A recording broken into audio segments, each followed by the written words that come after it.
네, 김민하 시사평론가 그리고 장성철 공론센터 소장 두 분 나오셨습니다. 안녕하세요. 안녕하세요. 예, 유튜브로 지금 3인칭 시사 시점 생중계되고 있으니까요. 유튜브 MBC 라디오 시사 채널로도 함께해 주시면 감사하겠습니다. 벌써 많은 분이 들어와 계시네요. 댓글 많이 남겨주고 계셔서 감사하고요. 먼저 장성철 소장님께서 가져오신 오늘의 이슈 어떤 것입니까? 국민의힘입니다. 국민의힘. 네. 아하, 짧고 굵게. 현재 국민의힘 뭐 어떻길래 이슈로 가져오셨죠? 이불이에요, 이불. 네? 이불. 이불? 예. 권성동 원내대표 겸 당대표 직무대행에게 예. 불만 음흠. 그리고 불안 아, 이러한 그래서 시각이 있어요. 불만과 불안. 예. 그러니까 불안은 우리 권성동 원내대표 겸 당대표께서 또 실수하면 어떡하지? 아하. 이거 당에 큰 타격이 될 텐데 네. 이러한 시각 그리고 아니 도대체 왜 자꾸 저러시냐라는 불만 이런 것들이 지금 혼재되어 있는 것 같습니다. 네. 그렇게 혼재되어 있는데 뭐 전혀 개의치 않는 모습이고요. 계속해서 기차는 간다 이런 모습 같은데. 네, 말입니다. 그러니까 방금 전에 나온 보도들을 보면 예. 대통령과 권성동 원내대표가 전용기에서 좀 만나서 얘기를 했는데 예. 이거 뭐 해프닝 아니야? 문자 파문 이런 거? 그러니까 아하, 뭐 해프닝. 권성동 원내대표를 그렇게 질책하지 않은 모습을 보니까 네. 결국에는 권성동 당대표 직무대행 체제에 힘을 실어준 것이다 아하. 라고 볼 수밖에 없겠네요. 네. 그런데 장성철 소장님께서는 SNS에다가 이 정권은 망했다. 와, 이런 이게 조건부였어요. 네? 이게 조건부. 조건부. 대통령께서 예. 나와 다른 생각을 하는 사람들의 하는 얘기들은 네. 내부 총질이다 음흠. 라고 생각을 하시면 하시면 진짜로 그렇게 생각을 하시면 네. 이것은 정말 망해가는 것이다 라고 저는 생각을 한 거예요. 왜냐하면 예. 2015년도에 박근혜 정권 때 유승민 당시 원내대표가 증세 없는 복지는 허구입니다 라고 그런 당대표 연설 아니 원내대표 연설을 하고 네. 다른 또 법안을 하나 좀 그 대통령이 생각이 다른 법안을 하나 발의를 시행령으로 했어요. 함부로 할 수 맞아요. 없도록 한 거. 네. 네. 기억납니다.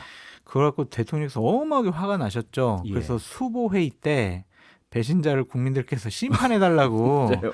딱 명령을 내리셨잖아요. 네. 그러고 나서 당에 있던 친박 최고위원들 세력들이 유승민 물러나라 원내대표 물러나라 그래가지고 결국에는 한 달 정도 버티다가 유승민 원내대표가 물러났거든요. 네.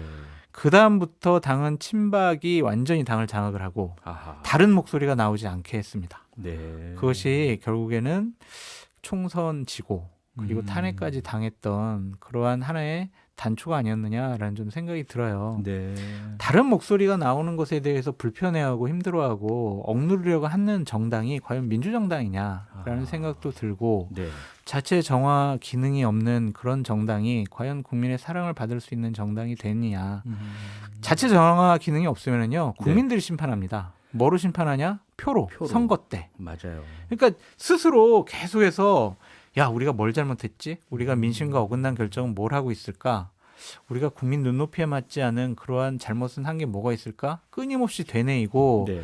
치열한 논쟁과 투쟁을 통해서 점점 국민의 민심에 맞는 그러한 정당으로 가야 되는데 네. 다른 목소리는 틀렸어. 잘못했어. 너희들은 내쫓아야겠어. 이런 생각을 갖고 있다면 네.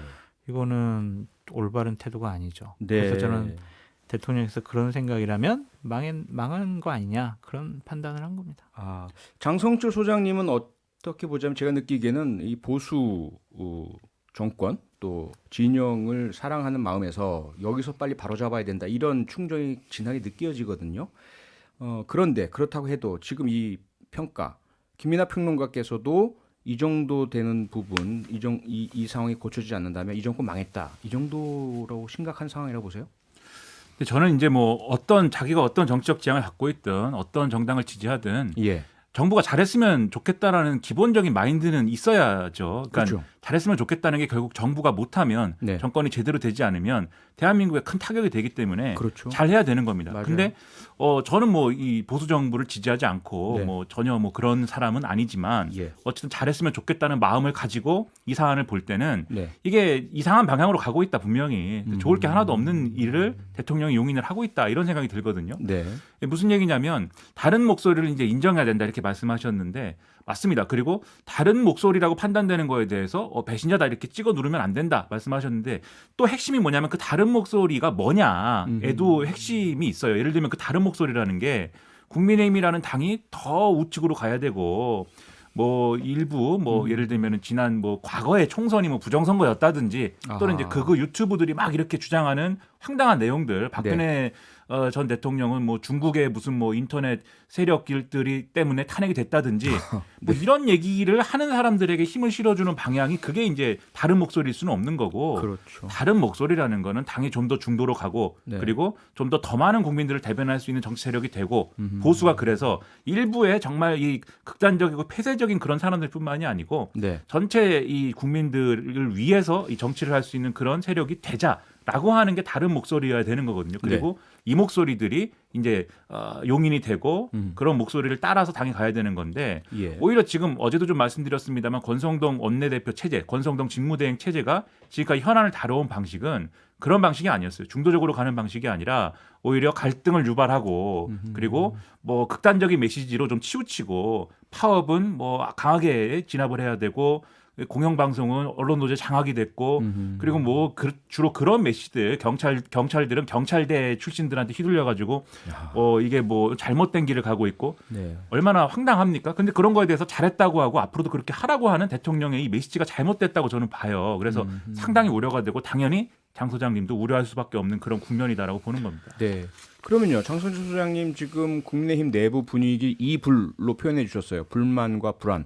권성동 원내대표 또 당대표 직무대행에 대해서 그런데 대통령이 힘을 실어줬단 말이죠. 그러면 여당인 국민의힘 대통령 뜻에 따라서 계속해서 권성동 대표 체제로 가는 겁니까? 아니면 그렇게 봐야 될 것 같아요. 그렇게 근데 가고 있어요? 다양한 시나리오는 나왔었어요. 예. 그러니까 권성동 원내대표가 당대표까지 하고 있으니까 너무 업무로드가 많다. 그러니까 원내대표는 하시더라도 당대표 직무대행은 다른 사람한테 맡기는 것이 어떠냐. 그런 얘기들이 나왔었죠. 네. 그렇다면 권성동 원내대표가 나 직무대행 안 할래요. 그렇게 되면 당원 당규상 그러니까 최고위원의 최다 득표자인 네. 조수진 최고위원이 당대표 직무대행을 맡게 돼요. 예. 그것에 대해서 뭐 대통령실이나 네. 아니면 당 지도부에서 과연 그것이 적절할까라는 정무적인 판단을 할 것 같고 아니면은 네. 좋아 그러면 우리 빨리빨리 조계전당대 하자. 네. 조계전당대 할 방법은 뭐가 있어? 그러면은 결국에는 최고위원들 다 사퇴해. 그래가지고 지도부 체제 자체를 그냥 완전히 와해시켜버리자. 네. 그런데도 이준석 대표가 나는 당대표 안 그만둘래요 라고 하면은 계속 지도부의 다른 최고위원들은 없고 네. 이준석 대표만 있는 거죠. 근데 그 이준석 대표는 권한을 행사할 수 없어요. 당원권 정지됐으니까. 상당히 이상한 모습이 또 되는 거죠. 예. 그런 모습이 될 수도 있고 아니면은 저는 그냥 직무대행 안 할래요. 그러니까 그냥 비대위원장을 모셔다가 네. 비대위 체제로 합시다. 비대위가 직무대행을 하는 것으로 합시다라고 할 수가 있어요. 그러면은 그 비대위원장이 최고위원들을 그냥 비대위원으로 임명을 하는 거죠. 그런 식의 세 가지 시나리오가 있는데 예. 오늘로써 일단 대통령께서 힘을 실어줬기 때문에 예. 이러한 시나리오가 별 의미가 없어지지 않았느냐라는 생각이 듭니다. 지금 말씀하신 게 핵심인데요. 사실 네. 이 권성동 원내대표가 결국 이 핸드폰 화면을 노출을 한 당사자이기 때문에 네. 당내에서 부글부글 했던 게 사실이에요. 바로 오늘 오전까지. 예. 그런데 이 상황의 키는 냉정하게 얘기해서 두 사람이 지고 있는 겁니다. 윤석열 대통령하고 이준석 대표가 지고 있는 거예요. 네. 윤석열 대통령이 어떤 생각을 하든 이준석 대표가 그만하겠습니다. 자진 사퇴하겠습니다라고 하면은 조기 전당대회든지 뭐든지 간에 그 길이 열리는 것이고 예. 윤석열 대통령이 권성동 원내대표 체제는 아닌 것 같아라고 판단을 내리면 또 다른 국면이 열리는 것인데 네. 지금 윤석열 대통령은 이 문자 공개된 거 별일 아닌 것 같다. 이 해프닝. 며칠 내가 좀 곤란하긴 했지만 이게 뭐 그냥 사진을 찍은 거고 그게 공개된 건데 뭐 권성동 원내대표한테 책임을 물을 일은 아니지 않아라는 태도인 걸로 오늘은 비춰지고 네. 그리고 이준석 대표의 경우에는 지금 윤석열 대통령이 내부 총지라는 대표라고 규정을 해버렸는데 예. 자진 사퇴할 수가 없죠. 자진 사퇴를 하게 되면 어떻게 되겠습니까, 이준석 대표가. 네. 이 두 가지 변수가 지금 움직일 수 없는 상황이 돼버렸기 때문에 예. 그러면 지금까지 이 어떤 이 언론은 그런 표현도 썼더라고요. 이 권성동 원내대표가 3번의 실책을 지금 했는데 예? 첫 번째로는 지난번에 검수완박 합의를 덜컥 받아들여서 네. 그게 내부에서 이제 좀 혼난 거. 예. 두 번째로는 7급 으로 넣었는데 왜 구급이 됐을까요라고 얘기한 거. 네. 그다음에 이번에 문자까지 세 번의 실책을 저질렀는데도 예. 이대로 가는 그림이다라고 하는 거고요. 그러면 이제 할 수 없는 건데 다만 권성동 원내대표 개인의 어떤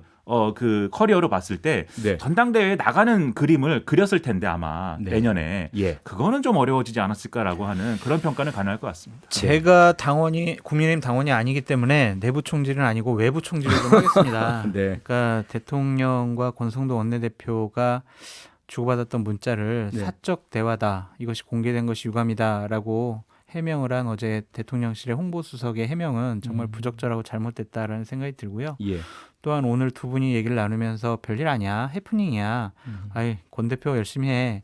이런 식의 생각과 판단을 하신 거가 과연 지지층들은 그래, 아이 뭐 별거 아닐 수도 있지라고 생각을 하겠지만 네. 지지를 하지 않는 중도층과 또 상대 진영에는 어떠한 의미로 받아들여질까 상당히 좀 우려스럽습니다. 네. 국정 운영은요, 고집과 신념만으로 자기 판단과 생각만으로 운영해서는 안 됩니다. 끊임없이 국민들이 어떻게 판단하시고 어떻게 생각하시는지 상식적으로 결정하고 판단을 해야 된다라는 좀 생각이 듭니다. 네. 이러한 결정이 나온 것에 대해서 국민들이 어떻게 생각하실지 심히 우려되고 걱정이 됩니다. 그러니까 저도 같은 생각인데 예. 이렇게 해명이라는 거는 예를 들면 그 문자를 주고받은 것 자체는 사적인 맥락일 수는 있어요. 서로 대화를 한 거니까. 네. 그런데 그게 공개가 되고 지금 신문에 다 나고 하면은 그건 더 이상 사적인 맥락의 사건은 아니죠. 아니죠. 공적인 네. 의미를 가는 사건이 된 거고 그렇죠. 그러면은 여당과 대통령실이 여기에 대해서 어떤 입장을 가지고 국민들을 안심시키든지 하는 이 과정이 있어야 돼요. 네. 국민들이 이 사건을 보면서 갖는 의문이라는 거는 이준석 대표와의 관계 뭐 이런 것도 있지만 대통령은 어떤 방식으로 국정을 운영하려고 하는 거지? 여당을 딱 틀어지고 지금 여당이 갈등 유발적인 메시지로 쫙 가는 거에 대해서 이것이 윤석열 정권의 기본적인 태도인가? 여기에 대해서는 의문을 가질 수밖에 없는 거고 네. 특히 지금 또 대통령실에 있는 뭐 강기훈이라는 사람의 어떤 성향이나 이런 것이 같이 논란이 되면서 예. 이 국정 운영의 방향에 의문이 지금 있는 상황이거든요. 그렇죠. 그러면은 이준석 대표 문제는 뭐 그 별개로 이제 좀 처리하더라도 이런 방향에 대해서는 국민들에게 안심을 시키고 해명을 하고 설명을 하고 이런 과정이 있어야 되는데 다들 말을 아끼면서 눈치를 봅니다. 지금 어제 홍보수석이 얘기한 것도 권성동 원내대표가 입장을 밝혔기 때문에 대통령실은 별도로 입장 밝힐 게 없습니다. 다만 나 홍보수석의 사견임을 전제하고 이러저런 얘기를 한 거거든요. 아. 그럴 게 아니죠 지금. 네. 국민들에게 책임 있는 모습을 보여주는 게 필요한데 예. 걱정입니다. 대통령과 대통령실과 국민의힘이라는 집권당이 국민이라는 민심과 좀 멀어지는 계기가 될 것 같아서 상당히 우려스럽습니다. 네. 걱정됩니다. 예. 다들 아시겠지만 하인리 법칙이라고 1대 27대 300. 아, 네. 지금 상황이 27일지 모르겠지만 이러다가 이대로 방치하면 나중에 엄청난 커다란 장 소장이 경고하신 그런 일이 생기지 않을까 걱정입니다. 자, 김민하 평론가, 민주당 전당대회 예비 경선 결과 방금 나왔죠? 그렇습니다. 당대표 후보 중에서는 네. 3명을 추리는 거였죠. 8명 중에. 예. 이재명 의원, 그다음에 강훈식 의원, 박용진 의원 이렇게 3명이 이제 본선에 진출하게 된 거고요. 네. 최고위원 후보 중에서는 서영교, 정청래, 박찬대, 장경태, 고민정, 송갑성, 고영인, 윤영찬 후보들이 본선에 진출하는 걸로 확정이 됐다라는 겁니다. 네. 근데 뭐 누가 1, 2등인지 뭐 득표는 어떻게 했는지 이런 것들은 모르나요? 그런 것들은 따로 공개하지 않고 왜냐하면 그것이 또 본선에 영향을 미치기 때문에. 영향 미치니까. 네, 그런데 이 명단을 딱 듣고 어떤 생각이 드십니까? 글쎄요. 저는 아무 생각이 안 들고요. 아무 생각이 없다. 네. 장승조 소장이 민주당 어떤 생각이 출신의 드세요? 표창원 소장은 아무 생각이 없다. 네. 거의 뭐 저 이재명 의원의 예. 의원과 가까운 분들이 최고위원 후보로도 많이 뭐 선정되지 않았나? 누군가요? 한 좀 꼭 뽑아 주실래요? 누가 박찬대, 그거 제가 좀 정리를 하겠습니다. 네. 그거는. 그러니까 저는 이 내용을 딱 보고 예. 이게 일종의 황금 비율이라고 볼 수 있는 거 아닌가 이런 생각이 좀 들었어요. 왜냐하면은 예. 지금 이제 이재명, 강훈식, 박용진 이 부분에 대해서 말씀드리면 네. 이게 만약에 이제 이재명 의원은 이제 뭐 이른바 이제 친 이재명계 이제 표심들이 많이 이제 결집을 했을 것이고 네. 강훈식 의원의 경우에는 이른바 86그룹이 지지를 했다라고 하는데 일부 이재명계 의원 쪽에서도 좀 호의적인 부분들이 있었거든요. 최근에 강훈식 의원이 뭐 이렇게 여러 가지 입장 표명을 하면서 예. 그런 거 반영된 것 같고 박용진 의원은 아마 여론조사상에 우위하고 그다음에 네. 소위 말하는 비명계 일부에 이제 또 지지를 획득한 것이 이런 결과를 나왔을 텐데 예. 지금 떨어진 사람이 누구냐를 생각을 해보면 네. 유력할 수 있다라고 판단된 게 예를 들면 박주민 의원이라든가 그렇죠. 뭐 서른 의원이라든가 네. 이런 분들이 있었거든요. 근데 그분들은 어떤 한 축의 극단적인 어떤 뭐 이슈로 받아들여질 수도 있는 그런 부분들이 있습니다. 예를 들면 박주민 의원 같은 경우에는 뭐 철험회랑 가깝지 않아? 뭐 이런 것이 있고 아하. 서른 의원 같은 경우에는 이렇게 되면 또 명락대전의 재발 아니야? 뭐 이렇게 해석할 수 있는 부분들이 있었는데 네. 이런 부분들이 일단은 좀 배제가 된 거예요. 요 당대표 후보들의 경우에는. 아하. 그런 점에서 예. 좀 앞으로 이 세 명의 구도가 어떻게 갈 것이냐에 대해서는 뒤에 좀 얘기를 하겠지만 네.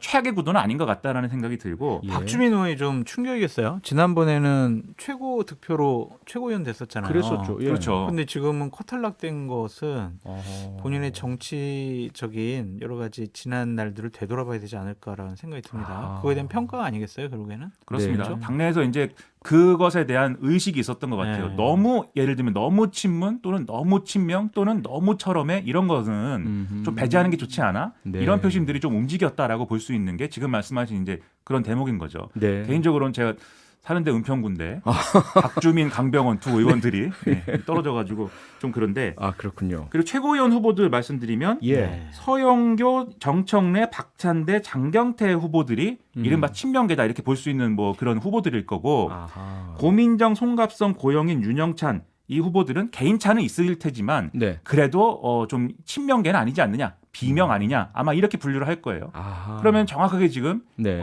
반반씩 한 것 같은 그런 그림이지 않습니까? 예. 이게 나름의 황금 비율일 수 있겠다. 네, 그런 생각이 좀 듭니다. 근데 지역적으로 보면요, 최고위원 후보로 된 분들 보면 예. 송갑석 의원이죠. 송갑석 의원 빼놓고는 다 수도권 분들이에요. 그러네요. 그렇습니다. 그렇죠. 네. 그러니까 뭐 예를 들면 부산 경남, 뭐 대구 경북, 강원도, 뭐 충청권 거기에 입장을 대변할 수 있는 최고위원 후보가 없다라는 것도 아하. 좀 문제가 아닐까 싶네요. 네. 그러니까. 그런 부분이 또 있군요. 원래 처음에 그걸 뭐 얘기하다가 규정이 안 들어갔죠. 결과적으로. 이게 원래는 이제 애초에 투표 방식을 그래서 뭐 권역별로 이렇게 그렇죠, 권역별로 그렇죠. 예. 출마한 최고위원 후보를 지지하자 뭐 이런 게 있었는데 그게 투표 방식으로는 네. 적절치 않았고 다만 송갑석 의원의 경우에는 이제 좀 전략적으로 호남 표심을 대변할 후보가 필요하다라는 판단이 있어서 예. 좀 출마가 필요하다라는 논의도 내부에서는 있었던 걸로 저는 알고 있습니다. 그래서 그런 것들이 반영된 것 같은데 근데 네. 전반적으로 우상호 비대위원장도 한번 얘기를 했지만 최근까지 민주당의 이제 어떤 내부의 어떤 질서라는 게 네. 수도권 중심으로 상당히 쏠려 있는 거는 또 사실이에요. 그게 과거처럼 예를 들면 호남에도 기반이 있고 일부 이제 뭐 이 영남, 부산 경남에도 명확한 무슨 뭐 포스트가 좀 부족하더라도 전반적으로 좀 지지율이 좀 보장되는 국면이다라고 하면은 이게 그래도 수도권에서 좀 성과를 내는 게 좀 뭔가 주류 정당이 되는 그림이야라고 볼 수도 있었는데 네. 하강 국면에서는 수도권만 남은 상태에서 수도권의 공중전이 위축이 되면은 당 기반이 완전히 무너질 수도 있어. 뭐 이런 분석도 가능한 거여서 네. 이게 좀 고민 거리일 거거든요. 예. 근데 지금 장 소장님 말씀하신 대로 그런 고민을 안고 가야 되는 뭐 그런 구성이 됐다라고 볼 수 있는 대목입니다. 네. 장선철 소장님이 보실 때는 어떠세요? 일단 가장 관심은 이재명 후보일 것 같고요. 결국에는 뭐 전당대회 그렇게 큰 의미가 없어 보입니다. 그래요? 왜냐하면 당대표로 이재명 후보가 될 가능성이 거의 99%이기 때문에 네. 이미 결론이 난 경기 그렇게 재미없잖아요. 최고위원들은요. 최고위원 후보 같은 경우에 예를 들면은 이재명 후보를 뒷받침할 만한 친명계 후보들이 몇 명이나 당선될지 그것이 좀 결과적으로. 궁금해 보이고요. 예. 정청래 의원의 캐치프레이즈는 이거잖아요. 당대표는 이재명, 최고위원은 정청래 이렇게 얘기를 하고 계세요. 네. 그러니까 정청래 의원이 최고 득표를 얻은 최고위원이 될지도 좀 지켜봐야 될 것 같은데 네. 국민의힘은 아주 뭐 안심할 것 같아요. 안심할 것이다. 네, 이재명 후보가 예. 사법 리스크가 있고 네. 최고위원 후보 같은 경우에도 그렇게 썩 정치력이 있다라고 생각하는 분들, 네. 국민의 인지도와 지지를 받는 분이 그렇게 있을까라는 생각이 있을 것 같아요. 네. 그래서 집권 여당이 긴장감이 좀 더 느슨해질 것 같다라는 걱정이 또 있습니다.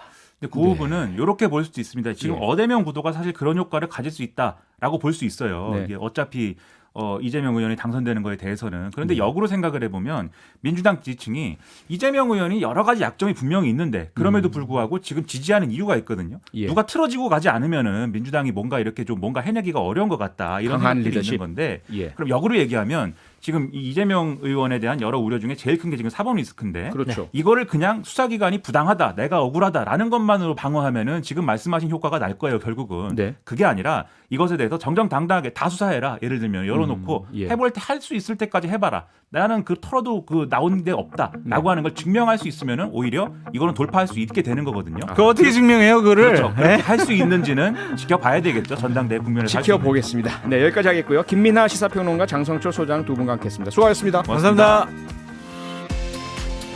평일 저녁 6시 5분에 여러분을 찾아갑니다. MBC 라디오 표창원의 뉴스 하이킥.